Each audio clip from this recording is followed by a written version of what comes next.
Look, man, steroid addiction freaking sucks.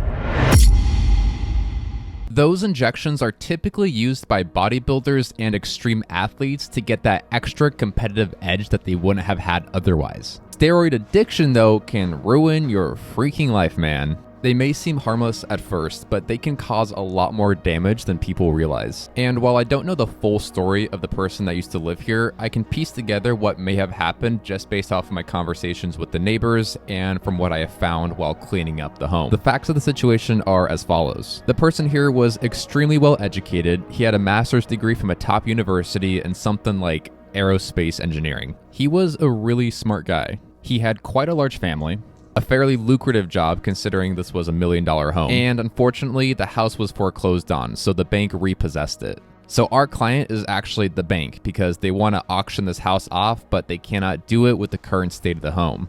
There is a significant amount of filth and animal feces littered all throughout the property, and the smell is pretty wretched, all things considered. So we got to go ahead and take care of that before we can get this property back on the market.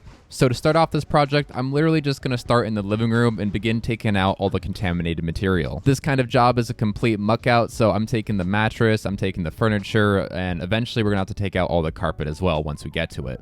Unfortunately, nothing here was really worth saving. The client was allowed to go and take anything he wanted before the house got foreclosed on, so everything left here was stuff that the client just didn't want to deal with. There is evidence that several dogs used to live at the property as well. That's why you can see a lot of dog feces and urine kind of saturating the carpet here, and so that just led to a lot of the odor in the house. So anything that is porous just drank up all that odor, and it's just got to get taken out. Now we're stepping into like the miniature living room of this master bedroom. I've never seen something like this before, but we took out all the trash and now we're ripping up the carpet into these super long strips.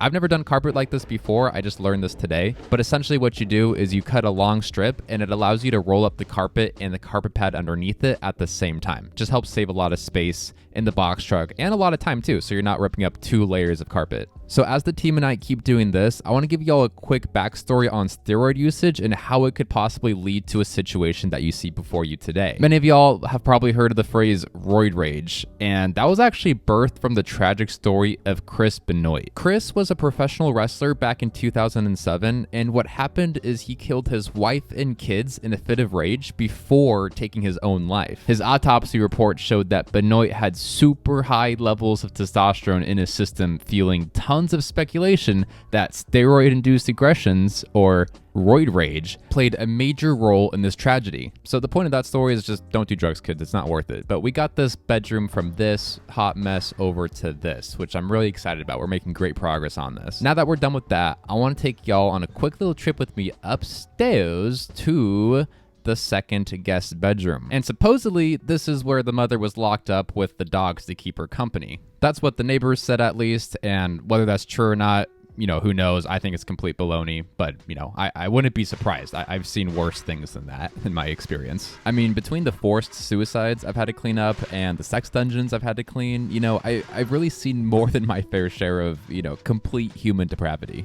It's honestly pretty crazy the depth of destruction mankind can go to. You know, like, it's one thing to hear about all these crazy horror stories that happen all the time, and it's another thing to actually like witness the aftermath of such events, right? And I know for a lot of people, including myself, it's pretty easy to get jaded towards the world, become a bit more cold than you once were because of these really freaking awful experiences. And most people who work as trauma responders already know that they should be taking care of their mental health. It's just, you know, for one thing, it's kind of inconvenient, and then 2, it's usually pretty expensive.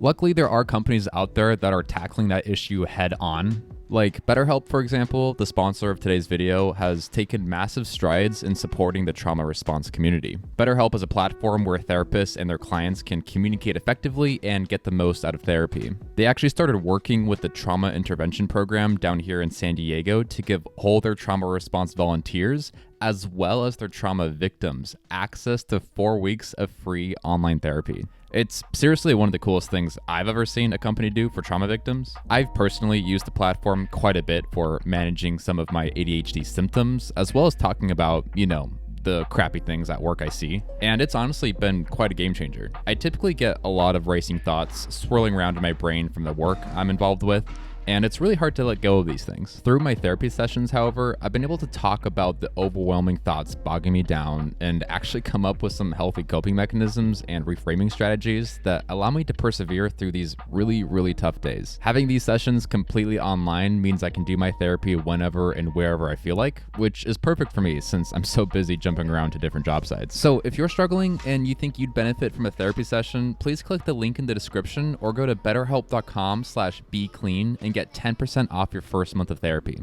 It's a great way to start putting your mental health first and supporting an organization that truly cares about trauma victims. But as we keep cooking through this project, I want to show y'all what's in this bathroom sink here. If anyone has any ideas what it could be, please comment down below because I really don't know. I've seen a lot of things from my career, but this one has a couple of question marks for me. Like, what is it, dude? Is it beard trimmings? Maybe it's some soap scum that was left there to rot for a bit. Honestly, it kind of looks like dryer lint. Whatever it is, we cleaned the heck out of it and it's looking a whole lot better now, but we got to get moving on to the toilet here. I swear toilets are like the bane of my existence. They're in every single house we do and they always are like completely wrecked, like 99% of the time. So I use some of my heavy duty degreasers and live enzymes and bacteria on the toilet and shower and got that taken care of pretty well. I got moving on to the floor, just mopping my way out, and then I got moving on with cleaning the walls and other flat surfaces. Soon enough, we completely transformed this bathroom to this sparkling, clean piece of joy. Cleaning up these bathrooms can take quite a toll on you, and they're definitely not my favorite thing in the world to do, but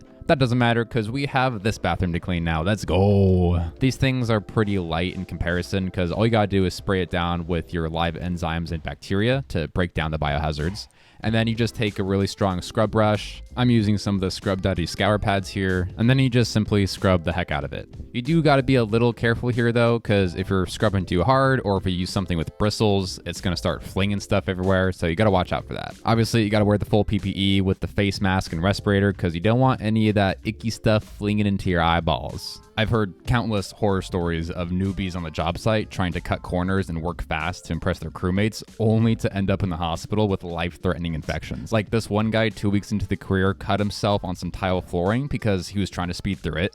And he didn't take any professional medical attention to the cut because he just thought Neosporin and a Band-Aid would do the trick. He started noticing some swelling and a fever catching, which he attributed to the hard work he did, unfortunately. But what really happened is he just landed himself permanent nerve damage, weeks of intensive treatment from a bloodborne pathogen, and health issues. So yes, you want to move with urgency on these job sites, but you got to keep your safety as priority. But now that this bathroom is all cleaned up, let's get a move on to the kitchen here.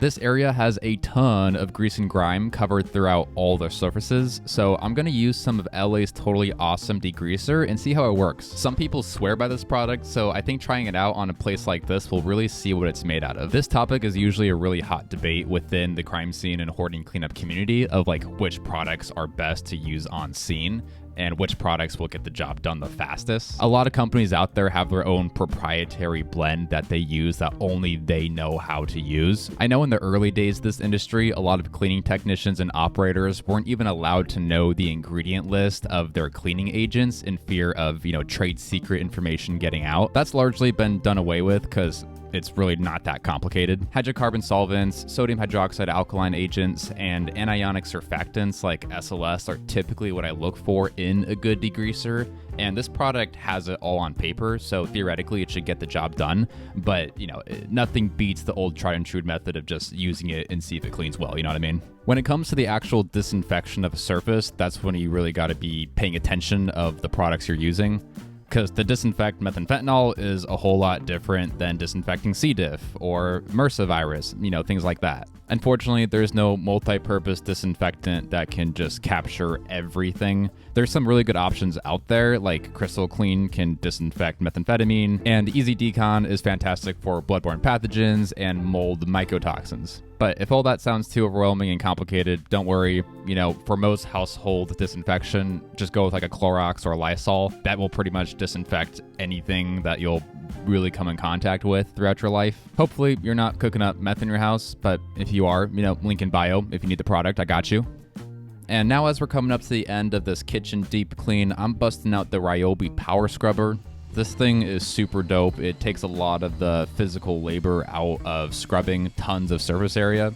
What I love about it is that it doesn't spin the brush head too fast, because if you got too much velocity going on down there, it's just going to fling a bunch of crap all over the surfaces you just cleaned. So once I agitated all the surfaces here, I took out my spin mop and used that to clean up the flooring. This thing is fantastic because it uses fresh, clean water every time you clean the mop head, so you're not spreading around dirty, gross water all over the property. But I'm pretty stoked because it got these floors looking so good. Wow.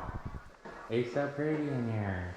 Now, none of this would have really been possible without the amazing talent at the cleaning companies I partnered with, so feel free to check them out with the link in my bio. The last part of this cleaning project was getting this living room down to here, and now that that is cleared out, we're going to take our final box truck load over to the dump and be done with it. So thank you all so much for watching, and check out the next cleaning project here.